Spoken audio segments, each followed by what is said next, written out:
Alors, le Zohar ce matin, Parashat Pinehas, Rabbi Uda Patach ve'amar, Shamera nafshi ki chassid ani oshav decha. Alors, David Amelech dit, il dit Hachem, regardez sur moi, veillez sur moi, protégez-moi, ki chassidani, car je suis chassid. Shabbat, on a expliqué, on a vu la Gemara, on a expliqué. Pourquoi il disait ça? Parce que la Gemara, dans Brachot, elle dit que tout le roi, il se réveillait à 10h, 11h du matin, après qu'ils ont passé toute la nuit en train de chanter, de danser, de faire toutes sortes de choses. David Amelech allait dormir tôt, et il se réveillait à minuit, chaque soir.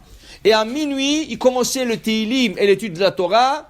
À l'aube, tout le conseil d'administration, ceux qui gèrent le pays rentraient chez lui. Ils voulaient savoir quoi faire aujourd'hui, comment on gère l'économie, comment on gère l'armée, qu'est-ce qu'on fait exactement. Et David Amelech s'occupait de ça. Il faisait sa prière. Et le reste de la journée, qu'est-ce qu'il faisait? Il passait en vérifiant les femmes, pas vérifiant, ça veut dire vérifiant le bédika de femmes. Le femme voulait savoir est-ce qu'elle est impure ou pas pure. Et le femme qui faisait de fausses couches, il regardait les placentas, il regardait les embrouillons, est-ce que c'est un garçon, c'est une fille, pour que la femme sache est-ce que c'est 40 jours, c'est 80 jours. Tout ça, il passait la journée plein de Torah. Et j'étais un roi.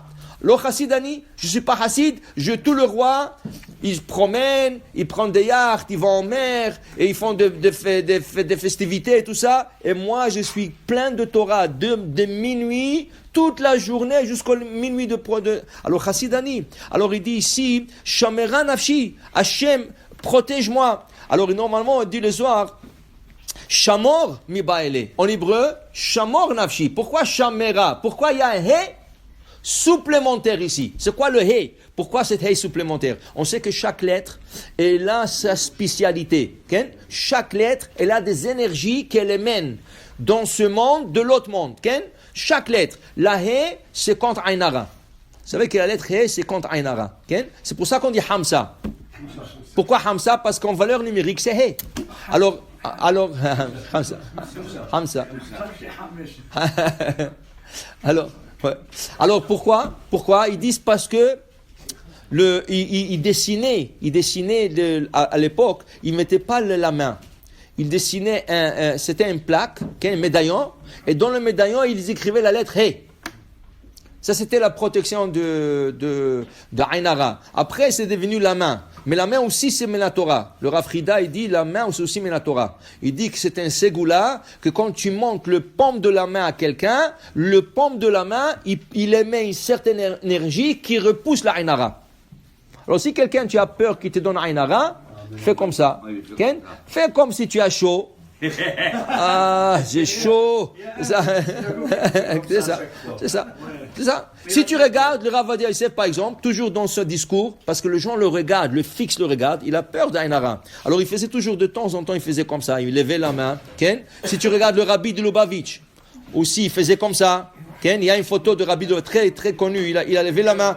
Ça c'est Hamza, parce que ça protège. Alors si tu as peur que quelqu'un te fasse Ainara, lève la main comme ça, comme si tu parles naturel. Ne fais pas comme ça offusque les gens. Insulte. Fais comme ça. Ah oui, Baruch Hashem. Tu dis Baruch Hashem. Tu comprends? Ça protège. Okay? Il y a une autre chose.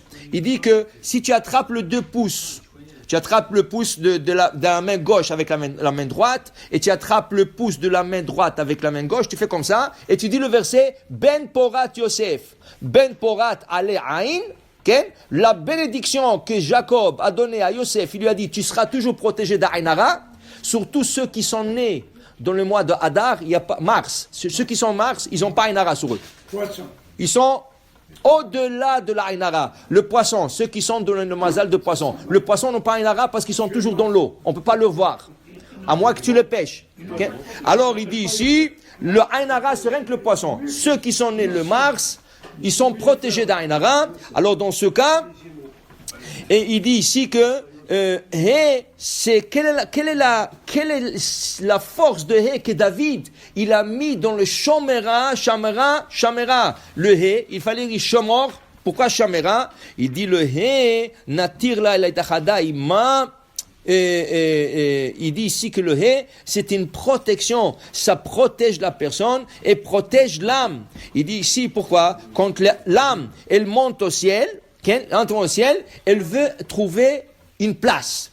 Il dit le Zohar ici, Rabbi Yehuda, il dit la pire des choses, que l'âme ne trouve pas une place, elle est comme une pierre jetée dans la rue et que les gens passent, ils donnent des coups de pied et la pierre se promène d'un côté à l'autre. Alors il dit, Shamera Nafshi, la haie, c'est une protection. Et il veut que la haie le protège Nafshi, son âme. Alors il a demandé à Hachem, écoutez Hachem, je suis Hassid, je suis un homme pieux, je suis un roi pieux, qui fait beaucoup de choses pour le peuple d'Israël, au moins observez et faites attention à mon âme, que quand elle monte en haut, elle ne soit pas éparpillée, elle ne soit pas rejetée comme ça, et elle se trouva sa place. Exactement. Alors pour vous dire, la lettre E, c'est la lettre de protection. D'ailleurs, on dit que la lettre E, c'est très important aussi pour les femmes. Une femme qui dans son prénom, il y a la lettre E, elle a plus de facilité d'avoir des enfants. Par exemple, Sarah, elle s'appelait Sarai. Elle n'avait pas d'enfants. Hachem, il fallait qu'il lui mette le hé. Rivka, elle a eu 2 enfants. Ken, Léa, qui c'est qui a eu le plus de difficultés à avoir 2 enfants? Rachel, parce qu'elle n'a pas de hé. Et elle, son prénom n'a pas été changé. Alors il dit, c'est bien, quand tu nommes ta fille, c'est bien de toujours avoir la lettre hé. C'est pas une obligation, mais ça donne plus facilité à la fille d'avoir des enfants quand elle sera plus grande.